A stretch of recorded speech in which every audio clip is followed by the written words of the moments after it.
हम उसी एग्जाम्पल को आगे लेके चलते हैं। फर्स्ट करें 1996 का ईयर शुरू हुआ, कंपनी ने क्रेडिट सेल की ₹1,00,000। कंपनी ईयर एंड के ऊपर प्रोविजन बना रही है और बैड डेट बना रही है at the rate of 10% of year and account receivable. जो भी कंपनी का ईयर एंड अकाउंट रिसीवेबल था, मिसाल के तौर पे ये ईयर एंड अकाउंट रिसीवेबल है, ये ईयर एंड बैलेंस है अकाउंट रिसीवेबल का, क्रेडिट सेल का। अगर कंपनी का ईयर एंड बैलेंस ₹1,00,000 और कंपनी प्रोविजन बना रही है 10% कि जो भी रिसीवेबल का ईयर एंड बैलेंस है उसका 10% उसका प्रोविजन बनाना चाह रही है। प्रोविजन बनाने से मुराद ये है कि एक अमाउंट रखना चाह रही है कि कितना अमाउंट ऐसा है जो रिसीवेबल के तौर पे कलेक्ट नहीं हो सके फ्यूचर के एक्सपेंस के तौर पे। अब तक हमारे प्रोविजन के अंदर जो हमने पहला केस देखा, उसमें जो प्रोविजन था और बैलेंस, उसमें क्रेडिट बैलेंस पहले से ₹8,000 का पड़ा हुआ है। ये हमें ध्यान में रखना होगा। ये बैलेंस 95 से कैरी फॉरवर्ड होकर 96 का ओपनिंग बैलेंस के तौर पे शो हो रहा है। कंपनी ने एक नया प्रोविजन बनाया है 10%, 1,00,000 का। अब अगर हम प्रोविजन की अमाउंट बनाना चाहें, प्रोविजन फॉर बैड डेट, तो किस तरह बनाएंगे? कंपनी का जो डिजायर्ड प्रोविजन है और बैड डेट, वो है at the rate of 10% of ₹1,00,000 और उसकी वैल्यू बनेगी ₹10,000। कंपनी प्रोविजन रखना चाह रही है ₹10,000। तो अगर हम और करें तो अगर कंपनी ₹10,000 का प्रोविजन रखना चाह रही है तो बेसिकली कंपनी ये चाह रही है कि ये ₹10,000 बैलेंस शीट के अंदर अकाउंट रिसीवेबल शो हो रहा हो, बैलेंस शीट के अंदर जब हम यहाँ दिखा देते हैं, बैलेंस शीट में जब अकाउंट रिसीवेबल शो हो रहा हो ₹1,00,000, तो उसके अंदर से लेस हो रहे हो प्रोविजन फॉर बैड डेट। तो प्रोविजन फॉर बैड डेट का अमाउंट ₹10,000 से लेस होकर आए और कंपनी का जो नेट रिसीवेबल है वो 90,000 रह जाए। बेसिकली कंपनी ये चाह, अब अगर आप प्रोविजन फॉर बैड डेट को ₹10,000 मेंटेन करके रखना चाहते हैं और आपके पास प्रोविजन फॉर बैड डेट में ओपनिंग बैलेंस पहले से ही ₹8,000 पड़ा हुआ है और आपको ये बैलेंस ₹10,000 तक लेकर जाना है, यानी आपको ₹10,000 का प्रोविजन बैलेंस शीट के अंदर अपीयर करना है, तो आपको एडजस्टमेंट पास करनी होगी। तो मतलब है अब आपको प्रोविजन फॉर बैड डेट का बैलेंस 10,000 तक ले जाने के लिए सिर्फ ₹2,000 की ज़रूरत पड़ेगी। उसके लिए क्रेडिट बैलेंस जो भी प्रोविजन के अंदर मौजूद है अगर आपको लेस कर दें, यानी अगर हम प्रोविजन फॉर बैड डेट का जो क्रेडिट बैलेंस है वो अपने डिजायर्ड प्रोविजन से, जो हमारा डिजायर्ड या एस्टिमेटेड प्रोविजन है पूरे साल का 10% का, उसमें से अगर हम लेस कर दें तो ₹2,000 वो हमारी रिक्वायर्ड अमाउंट आ जाएगी, जिससे हम एंट्री पास करके अपने प्रोविजन के बैलेंस को ₹10,000 तक पहुंचा देंगे। रिक्वायर्ड अमाउंट और बैड डेट,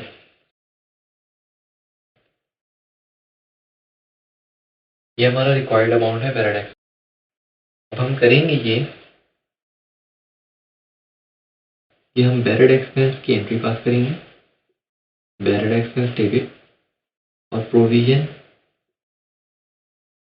और बैड डेट ₹2,000 से क्रेडिट कर देंगे और ₹2,000 से बैड डेबिट कर देंगे। जैसे ही हम प्रोविजन फॉर बैड डेट 2,000 से क्रेडिट करेंगे तो ये क्रेडिट एंट्री यहाँ आ जाएगी, ये पोस्ट हो जाएगी। आपका प्रोविजन फॉर बैड डेट का अकाउंट ओपनिंग बैलेंस में ₹8,000 था, एडजस्टिंग एंट्री पास करने से 2,000 एक्सपेंस में चला गया और 2,000 प्रोविजन फॉर बैड डेट में क्रेडिट हो गया। जैसे ये 2000 provision for bad date credit हुआ तो इसने अपने प्रीवियस क्रेडिट बैलेंस को 2000 से इंक्रीज करके 10,000 पर पहुंचा दिया। आपके पास प्रोविजन फॉर बैड डेट का एंडिंग बैलेंस 1996 के ईयर एंड पे 10,000 रुपीज हो जाएगा। यही 10,000 रुपीज यहाँ पर शो हो रहा होगा। तो बुनियादी तौर पे हमने इस केस के अंदर ये देखा जब 1996 आया और हमारा क्रेडिट सेल का जो ईयर एंड बैलेंस था 1 लाख रुपीज था, कंपनी ने अपनी पॉलिसी के तहत 10% प्रोविजन बनाया। प्रोविजन जब हम बनाने की बात कर रहे होते हैं तो बेसिकली हम ये कह रहे होते हैं कंपनी एक खास स्पेसिफिक अमाउंट एस्टिमेट करने के लिए जा रही है कि कितना अमाउंट ऐसा है रिसीवेबल के अंदर कि जिसके रिकवर होने के चांसेस कम हैं उस अमाउंट के मुकाबले में जिसके रिकवर होने के चांसेस ज़्यादा हैं। जब भी हम इस बात का तस्करा करते हैं कि कंपनी प्रोविजनिंग कर रही है तो बेसिकली कंपनी एक एस्टिमेटेड अमाउंट को डेवलप करने जा रही है रिसीवेबल के अगेंस्ट में, डायरेक्ट एक्सपेंस के तौर पे दिखाएगी। तो जब कंपनी प्रोविजनिंग बनाती है तो उसका एक एस्टिमेट अमाउंट परसेंटेज निकल के आता है। जैसे हमारे पास ये 10,000 रुपीज़ में दे गया है। अब हमें ये ध्यान में रखना होगा कि हमने जो एक एस्टिमेटेड अमाउंट बनाया है उस एस्टिमेटेड अमाउंट को मेंटेन करने के लिए हमें मजीद फर्दर कितना अमाउंट उस अकाउंट के अंदर डालने की ज़रूरत है। मिसाल के तौर पर अगर हमने 10,000 रुपीज़ का प्रोविजन बनाया तो हमारे पास तो प्रीवियस प्रोविजन का बैलेंस ही 8,000 रुपीज़ है। इसका मतलब है अगर हम 2,000 रुपीज़ का एक्सपेंस और बढ़ा दें तो हम अपने प्रोविजन को 10,000 पे मेंटेन कर लेंगे। तो हमें उस एस्टिमेटेड अमाउंट में से वो अमाउंट लेस करना होगा जो पहले से प्रोविजन में पड़ा हुआ है। अब आमतौर पर जो स्टूडेंट्स हैं उन्हें आमतौर पे एक रट्टा लगाया जाता है कि जब भी हमें प्रोविजन का रिक्वायर्ड अमाउंट गिवन हो 10,000 तो हम क्रेडिट बैलेंस को लेस करेंगे। तो इसको रट्टा लगाने की ज़रूरत नहीं है, बल्कि आप कॉमन सेंस यूज़ करते हुए ये सोचें आपको 10,000 रुपीज़ का प्रोविजन बनाना है। 8,000 का प्रोविजन पहले से आपके पास बना हुआ है, आप उसे लेस कर दें और जो बैलेंस अमाउंट है उससे आप एंट्री पास कर दें, आपका प्रोविजन खुद ब खुद 10,000 में मेंटेन होकर आ जाएगा।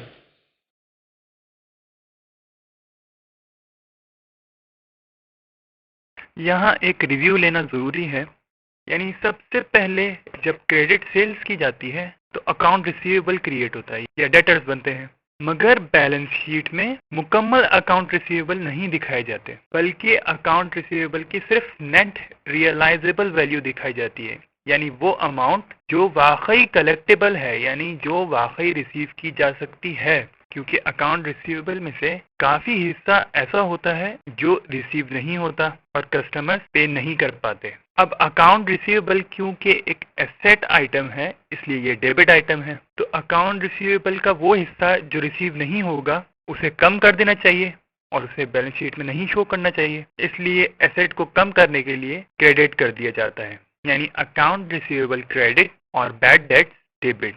यानी बैड डेट एक्सपेंस कर दिया जाता है, वो खर्चा दिखाया जाता है या वो लॉस होता है जो कलेक्ट नहीं कर सकते। अब चूंकि इतना अकाउंट रिसीवेबल रिसीव नहीं होना तो इसे एसेट शो करना भी गलत है, इसलिए एसेट कम कर देते हैं। यानी एसेट क्रेडिट कर दिया जाता है, अकाउंट रिसीवेबल क्रेडिट कर दिया जाता है और बैड डेट एक्सपेंस कर दिया जाता है। लेकिन एक ज़रा मुख्तलिफ मसला उस वक्त पेश आता है जब हमें अपनी नॉर्मल बिजनेस प्रैक्टिस से ये पता होता है कि अकाउंट रिसीवेबल का कुछ हिस्सा, मिसाल के तौर पे 10% हम नॉर्मली रिसीव नहीं कर पाते या हमें रिसीव नहीं होता। लेकिन एग्जैक्टली कौन कौन से कस्टमर्स या कौन कौन से डेटर्स हमें पे नहीं करेंगे ये तो हमें पता ही नहीं होता। हम सिर्फ एस्टिमेट कर सकते हैं कि 10% आवाम जो है, 10% जो हमारे कस्टमर्स हैं वो हमें पे बैक नहीं करेंगे। क्योंकि हम श्योर नहीं होते कि कौन सा अकाउंट रिसीवेबल हमें पे नहीं करेगा, तो यहाँ अकाउंट रिसीवेबल को क्रेडिट करना गलत होगा, क्योंकि हमें तो पता ही नहीं कि अकाउंट रिसीवेबल वाकई पे करेगा या नहीं करेगा, तो उसे कम करना गलत होगा। बैड डेट के मामले में तो पता था कि फला फला कस्टमर ने हमें पे नहीं किया, मिस्टर एक्स ने पे नहीं किया, तो उनकी अकाउंट रिसीवेबल कम कर देते थे। यहाँ तो हमें सिर्फ अंदाज़ा लगाना है, एस्टिमेट करना है कि भाई शायद पता नहीं कौन से कस्टमर्स हमें पे करें, कौन से कस्टमर्स पे ना करें। तो इन हालात में बजाय अकाउंट रिसीवेबल को क्रेडिट करने के हम एक और account provision for bad date या फिर अलाउंस फॉर बैड डेट्स नाम का अकाउंट क्रेडिट कर देते हैं। ये एक कॉन्ट्रा एसेट अकाउंट होता है, यानी ये किसी एसेट का एंटी अकाउंट होता है, यानी किसी एसेट अकाउंट के खिलाफ काम करता है, अकाउंट रिसीवेबल के खिलाफ काम करता है ये, और उससे माइनस करता है, यानी उसे कम कर रहा होता है। क्योंकि एसेट डेबिट अकाउंट है तो ये उसको कम करने के लिए बनाया जाता है, और ये क्रेडिट अकाउंट होता है, लेकिन ये उसके साथ हमेशा जुड़ा रहता है। इसीलिए बैलेंस शीट में अकाउंट रिसीवेबल अपनी नेट रियलाइजेबल वैल्यू पे दिखाया जाता है, और नेट रियलाइजेबल वैल्यू उसे कहते हैं कि अकाउंट रिसीवेबल जो भी हमारे क्रिएट हुए होते हैं उसमें से इस प्रोविजन को लेस करके, यानी इसको माइनस करके फिर नेट रियलाइजेबल वैल्यू निकाली जाती है। और ये अलाउंस हमें एक तरह का एस्टिमेट दे रहा होता है कि इतने परसेंटेज की आवाम या इतने परसेंटेज के कस्टमर्स हमें पे ऑफ नहीं करेंगे, हमें इनसे कैश नहीं रिसीव होगा। ये एसेट को लेस करने वाला अकाउंट होता है, इसलिए इसकी नेचर क्रेडिट में होती है, क्योंकि ये एसेट के कॉन्ट्रा में चल रहा होता है, उसकी ओपोजिशन में चल रहा होता है। इसलिए एसेट क्योंकि डेबिट है तो ये क्रेडिट में चलता है और एसेट को लेस कर रहा होता है या रिड्यूस कर रहा होता है। प्रोविजन फॉर बैड डेट एक एस्टिमेट होता है, एक अंदाजा होता है, इसलिए अंदाजे तो सही भी हो सकते हैं और गलत भी हो सकते हैं। वक्त गुजरने के साथ साथ पता चलता है कि आपने शुरू में जो अंदाजा लगाया था या जो प्रेडिक्ट किया था वो सही था या गलत। उस हिसाब से प्रोविजन को एडजस्ट किया जाता है। आए अब इसको एक मिसाल के जरिए समझते हैं कि कितनी अमाउंट का बैड डेट प्रोविजन प्रोवाइड करना चाहिए या बनाना चाहिए, और बाद में उसमें किस तरह से एडजस्टमेंट्स करनी चाहिए। बैड डेट प्रोविजन की अमाउंट निकालने के दो तरीके हैं। एक को इनकम स्टेटमेंट अप्रोच कहा जाता है, दूसरे को बैलेंस शीट अप्रोच कहा जाता है। नॉर्मली या ज़्यादातर यही परसेंटेज ऑफ सेल्स अप्रोच यानी इनकम स्टेटमेंट अप्रोच यूज़ की जाती है, जिसमें ये किया जाता है कि नेट क्रेडिट सेल्स जो हुई होती है साल के दौरान उसके ऊपर परसेंटेज लगा दी जाती है कि बैड डेट की फर्ज करें 10% बैड डेट्स हो सकते हैं नेट क्रेडिट सेल्स के हिसाब से, और फिर उतने का बैड डेट प्रोविजन बनाया जाता है। ये पूरी क्रेडिट सेल्स नहीं है, ये नेट क्रेडिट सेल्स है। और नेट क्रेडिट सेल्स निकालने के लिए यानी टोटल सेल्स हुई है उसमें से कैश सेल्स निकालें सबसे पहले, तो आपको क्रेडिट सेल्स पता चलेगी। फिर उसमें से सेल्स रिटर्न्स निकालें, फिर सेल्स डिस्काउंट निकालें, तब कहीं जाके और फर्दर डिडक्शंस करें जो भी कटिंग्स हो सकती हैं। उसके बाद कहीं जाके नेट क्रेडिट सेल्स निकलती है, यानी आखिरी जो अमाउंट निकलती है खालिस, वो क्रेडिट सेल्स के ऊपर ये बैड डेट की परसेंटेज लगाई जाती है। जिस तरह यहाँ हमने क्वेश्चन में 1,00,000 रुपए की क्रेडिट सेल्स का क्वेश्चन किया, उस पर 10% लगाई बैड डेट की परसेंटेज कि एस्टिमेटेड 10% उसके हिसाब से बैड डेट हो सकते हैं, तो अमाउंट निकली 10,000 रुपीज़ कि 10,000 रुपीज़ के बैड डेट्स हो सकते हैं। तो 10,000 रुपीज़ का बैड डेट प्रोविजन प्रोवाइड करना पड़ेगा। यानी सबसे पहली बात जो हमें पता चल गई कि बैड डेट का प्रोविजन 10,000 का इसका टोटल एंडिंग बैलेंस आना चाहिए। कुछ भी हो 10,000 के लेवल तक पहुंचना चाहिए। तो 10,000 के लेवल तक यानी क्रेडिट लेवल तक पहुंचने के लिए अभी ये कितने लेवल पे है, तो इसके लिए 3 सिनेरियोज बन सकते हैं। पहला सिनेरियो ये हो कि भाई बैड डेट का आप provision for bad debt account का आपको 10,000 का एंडिंग बैलेंस चाहिए क्रेडिट में। तो पहला सिनेरियो कह सकता है कि भाई अभी तो प्रोविजन फॉर बैड डेट का अकाउंट कोई बना ही नहीं है, आपने तो बनाना है। तो इसका मतलब हमें क्रेडिट में कितनी अमाउंट प्रोवाइड करनी होगी, टोटल पूरी की पूरी 10,000 डालनी पड़ेगी, तभी तो जाके 10,000 का एंडिंग बैलेंस बनेगा। क्योंकि ये बात तो हमें पहले ही पता चल गई कि 10,000 का bad debt provision ending balance होना चाहिए, ये तो हमने कैलकुलेशन से निकाल लिया अभी। अब दूसरे स्टेप पे पहुंच के हम ये मालूम करेंगे कि 10,000 का एंडिंग बैलेंस ये provision for bad debt account का कैसे पहुंचे। तो अभी पहला सिनेरियो ये है कि भाई bad debt provision for bad debt account कोई है ही नहीं अभी फिलहाल, तो अगर है ही नहीं तो फिर बनाएं और उसको क्रेडिट करें कितने से, 10,000 से। तो जितनी अमाउंट से इसको क्रेडिट करेंगे उतनी अमाउंट से बैड डेट एक्सपेंस डेबिट होगा, यानी 10,000 से provision for bad date credit और 10,000 से बैड डेट एक्सपेंस डेबिट। ऊपर दी गई एंट्री डेलिबरेटली जानबूझकर खाली छोड़ी गई है ताकि आप खुद सोचें कि इसमें कितनी अमाउंट से एंट्री पास होगी। जैसा कि आपको यहाँ पता चला कि यहाँ पे एंट्री 10,000 डेबिट और 10,000 provision for bad debt account में क्रेडिट होगी। अब इसकी जगह दूसरा सिनेरियो अज्यूम करते हैं कि प्रोविजन फॉर बैड डेट का अकाउंट तो मौजूद पहले से था, जिसमें ओपनिंग बैलेंस 8,000 क्रेडिट पहले से मौजूद था। ये पिछले सालों का बैलेंस था जो अब कैरी फॉरवर्ड होते हुए आ गया है। अब ये तो हमें अपनी कैलकुलेशन से पता है कि भाई 10,000 का हमें एंडिंग बैलेंस या total balance provision for bad debt account में चाहिए। हमें 10,000 का क्रेडिट बैलेंस चाहिए जबकि 8,000 का क्रेडिट बैलेंस ऑलरेडी उसमें मौजूद है।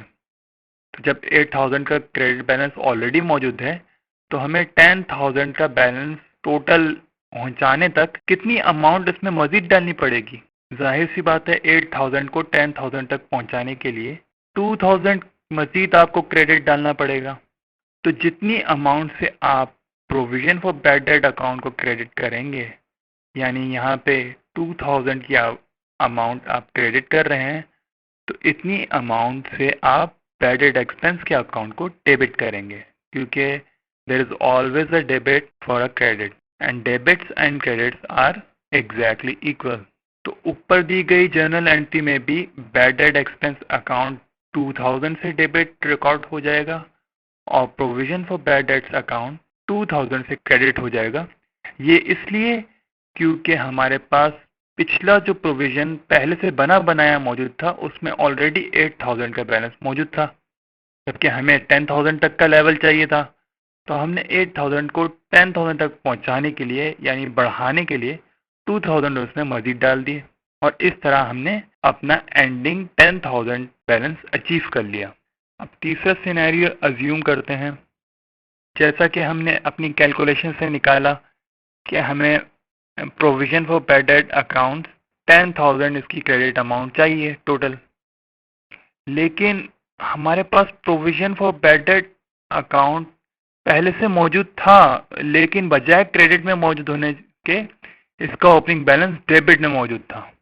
अब हमें चाहिए 10,000 का क्रेडिट बैलेंस और यहाँ पे मौजूद है 1,000 का डेबिट बैलेंस।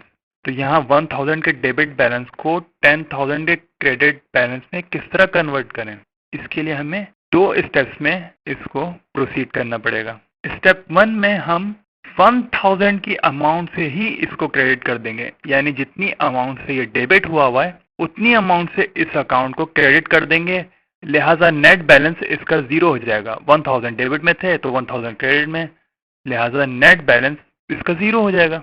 अब चूंकि हमें जीरो बैलेंस तो नहीं चाहिए, हमें तो अपना 10,000 का क्रेडिट बैलेंस चाहिए। तो अब मजीद 10,000 का क्रेडिट बैलेंस हासिल करने के लिए हम मजीद 10,000 का क्रेडिट बैलेंस इसमें स्टेप 2 में इसके क्रेडिट में डालेंगे। लिहाजा जब हम 10,000 का क्रेडिट बैलेंस मजीद डालते हैं तो अब ये provision for bad debts account का नेट बैलेंस 10,000 क्रेडिट पे पहुंच चुका होगा। अब अगर नोटिस करें तो हमने स्टेप 1 में इसमें 1,000 की क्रेडिट एंट्री की थी, स्टेप 2 में इसमें 10,000 की क्रेडिट एंट्री की, तो टोटल कितने की एंट्री कर दी? टोटल 11,000 की क्रेडिट एंट्रीज कर दी हैं। तो 11,000 क्योंकि हमने क्रेडिट किया है तो 11,000 हमें डेबिट भी करना पड़ेगा, लिहाजा बैड डेट एक्सपेंस अकाउंट 11,000 से डेबिट हो जाएगा। और ऊपर दी गई एंट्रीज को आप इसी तरह पास करेंगे कि बैड डेट एक्सपेंस अकाउंट 11,000 से डेबिट रिकॉर्ड होगा और provision for bad debts account 11,000 से क्रेडिट रिकॉर्ड होगा। इसके ज़रिए भी हम अपना अल्टीमेट एंड यानी अल्टीमेट पर्पस अचीव करेंगे, जो था कि 10,000 रुपीज़ का बैड डेट प्रोविजन का टोटल बैलेंस या टोटल लेवल अचीव करना था। ये बहुत क्रूशियल एग्जाम पॉइंट है और ये आपको अच्छी तरह से याद होना चाहिए, रिवाइज होना चाहिए और प्रैक्टिस होना चाहिए। सिनेरियो चाहे कोई भी हो, लेकिन बैलेंस शीट में अकाउंट रिसीवेबल अपनी नेट रियलाइजेबल वैल्यू पे ही शो किया जाएगा, जो होगी कि account receivable less provision for bad debts, यानी यहाँ पे हमने 10,000 का प्रोविजन बनाए थे तो 10,000 का बैलेंस, क्योंकि कॉन्ट्रा एसेट अकाउंट है provision for bad debts, account receivable को लेस करेगा ये, और अकाउंट रिसीवेबल को 1 लाख से रिड्यूस करते हुए 90,000 तक पहुंचा देगा, और 90,000 नेट रिसीवेबल हो जाएंगे, जो कि अकाउंट रिसीवेबल की नेट रियलाइजेबल वैल्यू होगी। यानी ये वो अमाउंट है जो वाकई रिसीवेबल है, बाकी कंप्लीट अकाउंट रिसीवेबल कलेक्टेबल नहीं है, यानी वो रिसीव हो जाए या ना हो जाए ये गारंटी नहीं है। एक मुहतात एस्टीमेट के हिसाब से नेट रिसीवेबल आपको सही एस्टीमेट देंगे कि भाई टोटल 1 लाख रिसीवेबल्स में से सिर्फ 90,000 एक्चुअली रिसीवेबल हैं, बाकी 10,000 का हमने प्रोविजन प्रोवाइड किया हुआ है, यानी वो रिस्क की डेट्स हैं।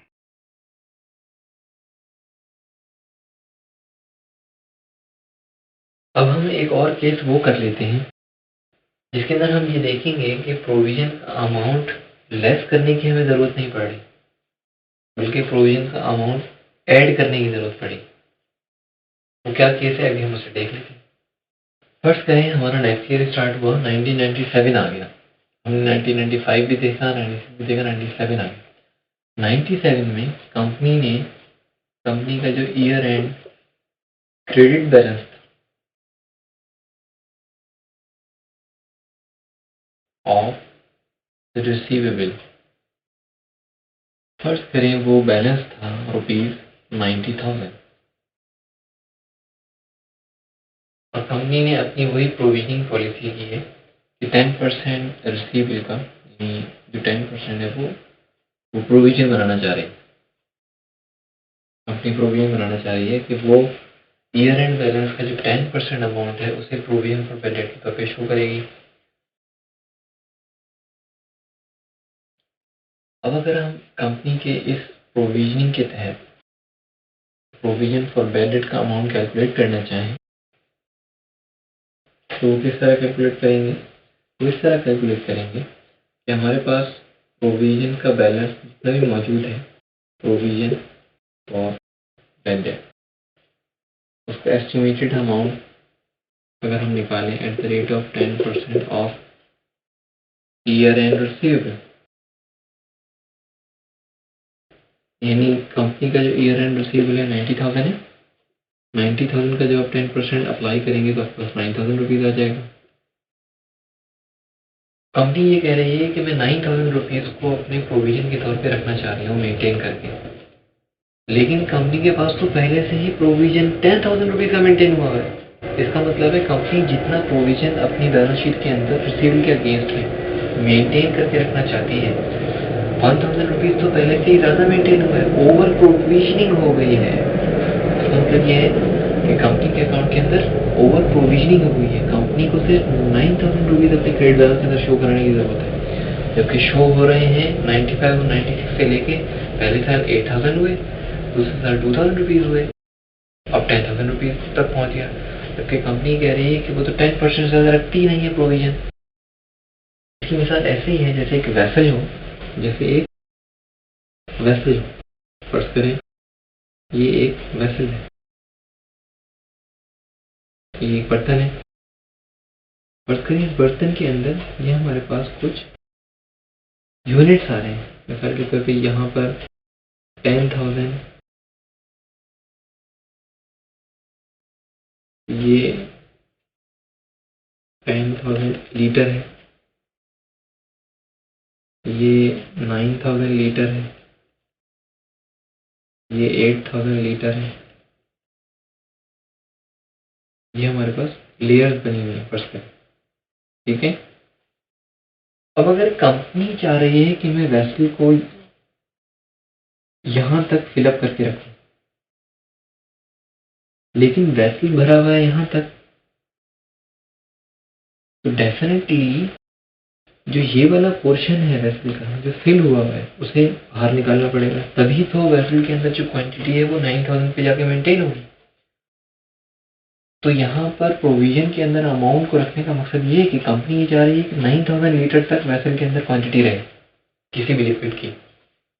आपने डाली हुई है 10,000, तो आपको 9,000 मेंटेन करने के लिए ये जो 1,000 लीटर की क्वांटिटी है ये यहाँ से बाहर निकालना पड़ेगा। जब आप 1,000 लीटर बाहर निकालेंगे तो 10,000 में से जब ये 1,000 निकलेगा, ये 10,000 है, अगर इसमें से जब 1,000 लेस हो जाए तो आपके पास खुद ब खुद 9,000 वेसल के अंदर या कंटेनर में, बर्तन में वो क्वांटिटी खुद ब खुद रह जाएगी। आपको प्रोविजन रखना है 9,000, प्रोविजन के अंदर आपका बैलेंस आएगा 10,000 रुपीज। अब आपको जो आपका balance of provision for bad date का अकाउंट है 10,000, उसमें एडजस्टमेंट करनी होगी। जो प्रोविजन है उसे ही लेस करना होगा, less provision for bad debt expense. 1,000 जब आप लेस करेंगे तो आपके पास खुद ब खुद 9,000 रुपीज आ जाएंगे। ये आपका रिक्वायर्ड अमाउंट हो जाएगा for provision of bad debt. इसका मतलब ये हुआ कि आपको इस प्रोविजन के अंदर ना 1,000 रुपीज की एडजस्टमेंट करना होगा। अब उसके दो तरीके हैं। देखिए, एक तरीका तो ये था कि 10,000 रुपीज में से 1,000 रुपीज की एडजस्टमेंट कर दें तो आपको इसको बहुत 9,000 बैलेंस आ जाएगा। इसका मतलब है आपको बैलेंस एक्सपेंस 1,000 कम करना पड़ेगा, तभी तो प्रोविजन कम होगा, वरना प्रोविजन बढ़ जाएगा।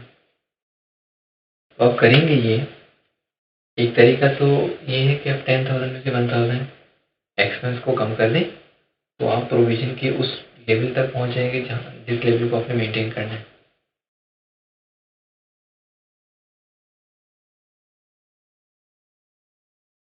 उसका तरीका ये है,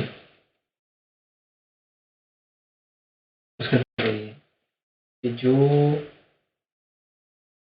आपका बैलेंस है ना, provision for bad date, balance of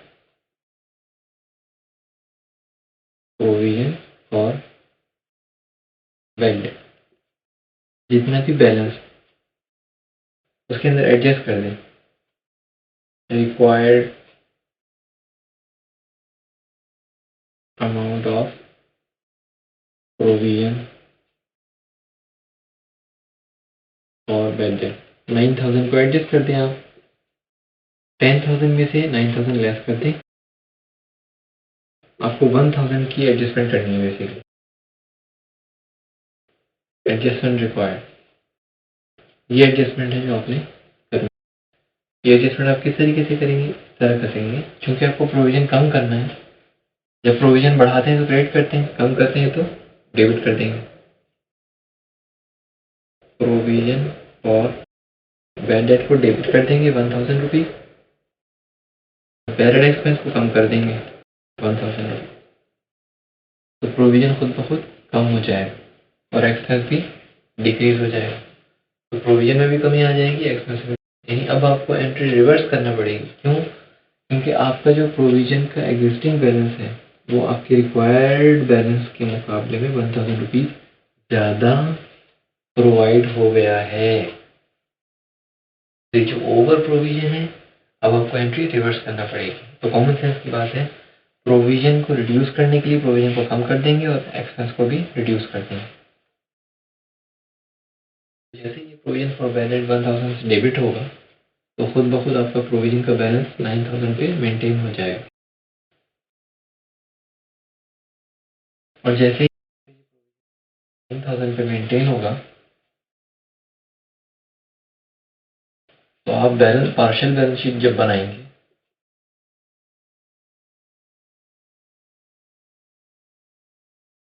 जब आप पार्शियल बैलेंस शीट बनाएंगे तो आप अकाउंट रिसीवेबल शो कराएंगे 90,000 और प्रोविजन फॉर बैड डेट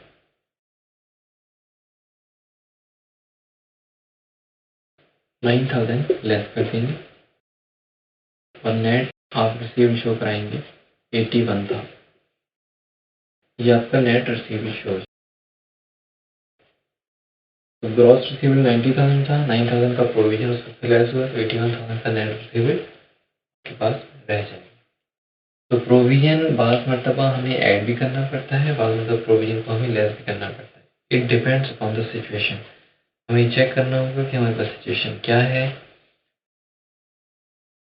इस पूरे प्रोविजनिंग को मेंटेन करने के लिए, प्रोविजन को बनाने के लिए जो बुनियादी बात ध्यान में रखने की है वो ये है कि आपकी रिक्वायरमेंट क्या है प्रोविजन की। अगर रिक्वायरमेंट आपकी प्रोविजन की ज़्यादा की है तो प्रोविजन को इंक्रीज करना पड़ेगा, कम की है तो प्रोविजन को कम करना पड़ेगा। यहाँ पर हम एक छोटा सा केस और ले लेते हैं।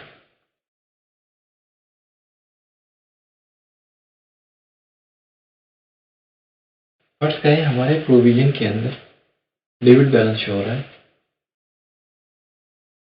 हम ये सपोज कर रहे हैं प्रोविजन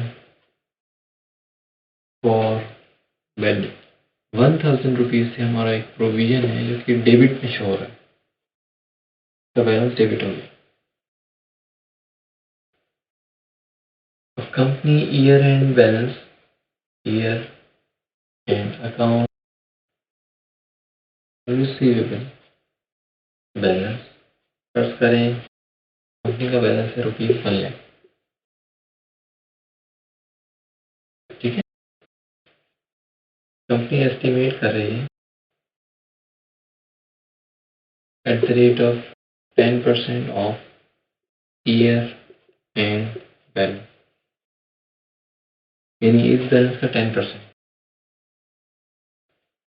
तो एस्टिमेटेड प्रोविजन बना कंपनी का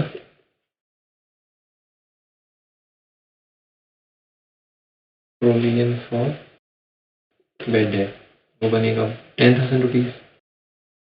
अब कंपनी का प्रोविजन 10,000 रुपीज है, कंपनी को 10,000 रुपीज मेंटेन करके रखना है। इसका मतलब है कंपनी अपने प्रोविजन पे 10,000 रुपीज लेकर आना चाह रही है। अगर आप और करें तो कंपनी का जो प्रोविजन का बैलेंस है वो 1,000 रुपीज है। अब 10,000 रुपीज अगर कंपनी मेंटेन रखना चाह रही है प्रोविजन को और वो 10,000 से एंट्री पास कर देगी, अब डायरेक्ट एक्सेस को डेबिट कर और प्रोविजन और बेड डेट को अगर 10,000 से क्रेडिट करेगी ना जब, तो ये 10,000 जैसे यहाँ पे पोस्ट होंगे तो बैलेंस नेट ऑफ होके 9,000 रह जाएगा। यानी वो जो पुराना वाला बैलेंस था वो 10,000 रुपीज के कंपनी के एस्टिमेटेड प्रोविजन को रिड्यूस करके 9,000 में लेकर आ जाएगा। इसका मतलब ये हुआ कि कंपनी का जो पिछला वाला प्रोविजन था हमें उसे भी इस 10,000 के प्रोविजन में ऐड करना पड़ेगा। यानी अगर हम इस प्रोविजन में डेबिट बैलेंस को ऐड कर दें तो जो हमारा प्रोविजन का बैलेंस है, प्रोविजन और bed date balance, previous balance को अगर हम ऐड करा दें तो हमारे पास 11,000 का बैलेंस हो जाएगा टोटल। अब अगर हम 11,000 से एंट्री पास कर दें और यहाँ पे 11,000 से क्रेडिट करें तो हमारे पास 10,000 रुपीज़ का प्रोविजन बनेगा जिसको हम मेंटेन करके रखना चाहते हैं।